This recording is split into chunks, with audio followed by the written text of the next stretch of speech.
పాత బంగ్లాలో దయ్యమొకప్పుడు ఓ ఊరిలో పాత బంగ్లా ఉండేది. ఆ బంగ్లా చాలా సంవత్సరాలుగా ఖాళీగా ఉంది. ఎవడూ అటుకెళ్ళే ధైర్యం చేయడం లేదు. ఎందుకంటే అందరూ చెబుతుండేవారు ఆ బంగ్లాలో దయ్యం ఉందని. ఒకరోజు విజయ్ అనే ధైర్యవంతుడు ఆ దయ్యం కథలు నమ్మక బంగ్లాలో రాత్రి గడపాలని నిర్ణయించుకున్నాడు. టార్చ్, బ్యాటరీ మరియు కొంచెం ఆహారం తీసుకుని బంగ్లాలోకి వెళ్ళాడు. మొదటిప్పుడు ఏటూ శాంతంగా ఉంది. కాని అర్ధరాత్రి సమయంలో ఒక పెద్ద గాలి శబ్దం వచ్చింది. కిటికీలు తడమలాడుతున్నాయి. ఆ తరువాత పై అంతస్తు నుండి అడుగుల శబ్దం వినిపించింది. విజయ్ ఎగిరి పైకి వెళ్ళాడు. అక్కడ ఒక తెల్ల చీర కట్టిన ఆడదాన్ని చూశాడు.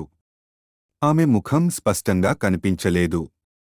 కాని ఆమె చెబుతుంది, ఈ బంగ్లా నా ఇంటి పోరుబడి. నన్నెవరూ కదలించలేరు. విజయ్ ఒక నిమిషం భయంతో నిలబడిపోయాడు. కాని వెంటనే అర్థమైంది, అది దయ్యం కాదు, ఒక సినిమా షూటింగ్ జరుగుతోంది.